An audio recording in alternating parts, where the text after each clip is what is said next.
దేవుని పరిశుద్ధ ప్రశస్త గణనామమునకు మహిమ కలుగునుగాక.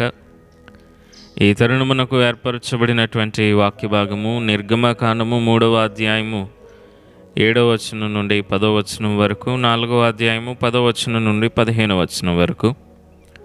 నిర్గమకాండము 4వ అధ్యాయము 12వ వచనాన్ని చదువుతున్నాను. కాబట్టి వెళ్ళుము, నేను నీ నోటికి తోడయుండి నీవు ఏమి పలకవలసినది నీకు బోధించదనని అతనితో చెప్పెను. అంశము కుదరదు అని ఎప్పుడూ అనవద్దు. Never say can't. రచయిత ఆలోసన్ కీడ. జేన్ అనేటువంటి ఒక అమ్మాయి కాళ్ళు లేకుండా జన్మించింది. వెంటనే ఆసుపత్రిలో జన్మించిన వెంటనే తను అక్కడే విడిచిపెట్టబడింది, అనాథగా మార్చబడింది.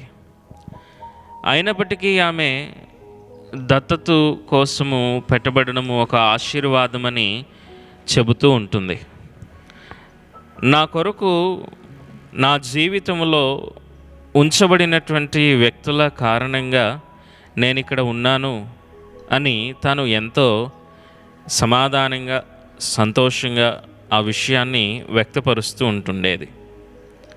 ఆమె ఒక కారణంతో ఇలాగ జన్మించింది అని చూడటానికి ఆమెను పెంచినటువంటి కుటుంబము ఆమెకు ఎంతో సహాయపడింది.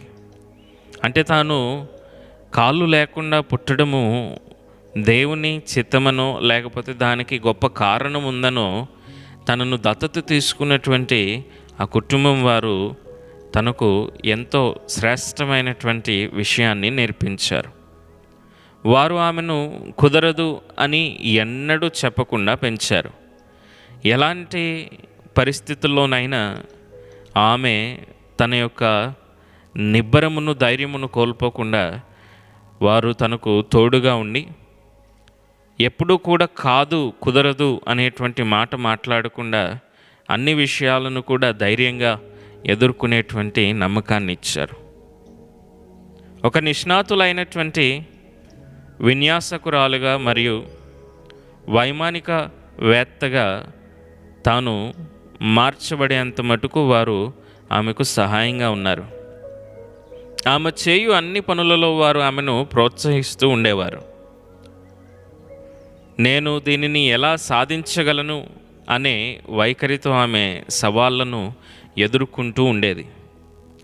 అంత మాత్రమే కాకుండా ఇతరులను అదే విధంగా చేయమని ప్రోత్సహించేది.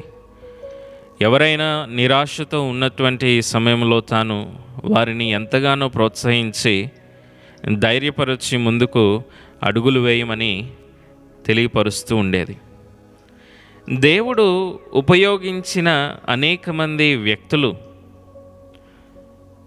వారి కథలను బైబిల్లో మనము చూస్తూ ఉంటాం. వారి పిలుపునకు అసమర్థులు లేదా సరిపోని వారు అన్న రీతిగా వారు కనబడుతూ ఉంటారు. అయితే దేవుడు వారిని ఏదో విధంగా ఉపయోగించుకుంటూనే వచ్చారు. మోషే ఒక శాస్త్రీయమైనటువంటి ఉదాహరణ మనకు చూడాలంటే, ఇజ్రాయేలీలను ఐగుప్తు నుండి బయటకు తీసుకువెళ్ళమని దేవుడు అతనిని పిలిచినప్పుడు అతడు ఎంతో తడబడ్డాడు. నిర్గమకాండము 3వ అధ్యాయము 11వ వచనంలో, 4వ అధ్యాయం 1వ వచనంలో ఆయన నిరసన తెలియపరుస్తున్నటువంటి పరిస్థితులను మనం చూస్తాం. నేను నోటి మాంద్యము, నాలుక మాంద్యము గలవాడను అందుకు అని చెబుతూ ఉన్నప్పుడు అందుకు దేవుడు ఇలాగా జవాబిచ్చాడు. మానవునకు నోరిచ్చిన వాడెవడు? మూగవానినే కానీ, చెవిటివానినే కానీ, దృష్టి గలవానినే కానీ, గ్రుడ్డివానినే కానీ పుట్టించిన వాడెవడు అని ప్రశ్నిస్తూ యెహోవానైనా నేనే కదా అని సమాధానమిస్తూ ఉన్నాడు. కాబట్టి వెళ్ళుము, నేను నీ నోటికి తోడై ఉండి నీవు ఏమి పలకవలసినది నీకు బోధించదనని అతనితో చెప్పినా కానీ 4వ అధ్యాయము 10వ వచనం 12వ వచన సందర్భాల్లో చూస్తాం. మోషే ఇంకా నిరసన వ్యక్తపరచము మనం చూస్తాం. దేవుడు అతని కోసం మాట్లాడేందుకు అహరోనును పంపించాడు. మరియు ఆయన వారికి సహాయం చేస్తానని హామీ ఇచ్చాడు. 13వ వచనం నుండి 15వ వచనం వరకు ఉన్న సందర్భాల్లో చూస్తాం. అంటే దేవుడు మన యొక్క బలహీనతను మనం జ్ఞాపకం చేసుకుంటూ వెనుకకు వెళుతూ ఉన్నటువంటి వేళ ఆయన తన బలమును కనుపరుస్తూ ఉంటాడు, తన శక్తిని కనుపరుస్తూ ఉంటాడు. ఆయన కనపరుస్తున్నటువంటి తన శక్తిని, తన బలమును మనము జ్ఞాపకం చేసుకొని ముందుకు కొనసాగాలి. ఇంకా మనము బలహీనులమే అన్నటువంటి అనుభవంలో, ఆలోచనలో ఉన్న ఆయన మన జీవితంలో అనేక మంది వ్యక్తులను మనము బలం పొందుకొని, ధైర్యము పొందుకొని, నిరాశ లేకుండా ముందుకు కొనసాగడానికి అవకాశాన్ని ఏర్పరుస్తాడు. మోషే జీవితంలో ఎలాగైతే ఆయన తన యొక్క నోటి మాంద్యతను బట్టి నేనే పని చేయలేనన్నప్పుడు మొదటిగా ఆయన ధైర్యపరిచాడు. ఇంకనూ తనకు ధైర్యము రానిన సమయాన్న మోషేకు దేవుడు అహరోనును ఏర్పరిచాడు. మన జీవితంలో ఏర్పరచబడిన వ్యక్తులే కానీ, పరిస్థితులే కానీ అన్నీ దేవుని చిత్తమని మనం గ్రహించే అనుభవం కావాలి. ఆయన మనల్ని ఎలాంటి పరిస్థితుల్లోనైనా తోడుగా నిలిచి నడిపించగలడని మనం నేర్చుకోవాలి.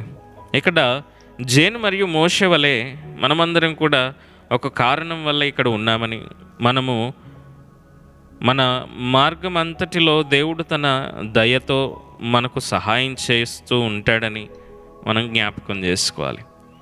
ఆయన మనకు సహాయం చేయడానికి ప్రజలను కూడా సమకూరుస్తాడు అనేటువంటి విషయాన్ని జ్ఞాపకం చేసుకోవాలి. అంత మాత్రమే గాక మరియు మనము ఆయన కోసము జీవించడానికి అవసరమైనటువంటి వాటిని అన్నిటినీ ఆ ప్రభువు మనకు అందజేస్తాడు అనేటువంటి విషయాన్ని జ్ఞాపకం చేసుకొని మనము ధైర్యము వహించి మన జీవితంలో ముందుకు కొనసాగాలి. అటు కృప పరిశుద్ధాత్మదేవుడు మనందరికీ దయచేయనుగాక. ఆమెన్. ప్రార్థన. పరిశుద్ధుడా నీకు వందనాలు, మహోన్నతుడా నీకు స్తోత్రాలు. నీదు చిత్తములో, నీదు ప్రణాళికలో ఈ సమయమును, అవకాశమును మాకు అనుగ్రహించినందుకు వందనాలు. అవునయ్యా, మోషేకు తోడై ఉన్న దేవుడవు, ఈనాడు మాకును తోడై ఉండి నడిపించుకుంటున్న దేవుడవు. మా జీవితంలోని ప్రతి పరిస్థితుల్లో మేము ఈ రీతిగా ఉండడానికి గల కారణం, అది మా జీవితమునకు మేలు నిమిత్తమని, మాలో ఉన్నటువంటి ప్రతి బలహీనతను మేము అధిగమించడానికి నీవు మాకు ఎన్నో ఉపయోగకరమైనటువంటి మేళను ఇస్తున్నావని మేము జ్ఞాపకం చేసుకుని క్షేమంగా, సమాధానంగా నీవు మాకు అనుగ్రహించినటువంటి మేళనన్నిటినీ అనుభవిస్తూ మేము ముందుకు కొనసాగుటకు కావలసినటువంటి నీ ఆత్మ సహాయము మా అందరికీ దయచేయమని మమ్మల్ని ఎల్లరూ దీవించి ఆశీర్వదించి నీదు నామ మహిమార్థమై గణపరుచుకునమని, ఇదని దీవెన ఆశీర్వాదముల చేత మమ్మల్ని ఎల్లరూ సంతృప్తిపరచమని యేసు పరిశుద్ధ ప్రశస్త నామమున ప్రార్థిస్తున్నాం తండ్రి. ఆమెన్. తండ్రి, కుమార పరిశుద్ధాత్మ త్రియేక దేవుని దీవెన ఆశీర్వాదములు సదా మనందరికీ తోడై ఉండి దీవించి ఆశీర్వదించి నడిపించుకునుగాక. ఆమెన్.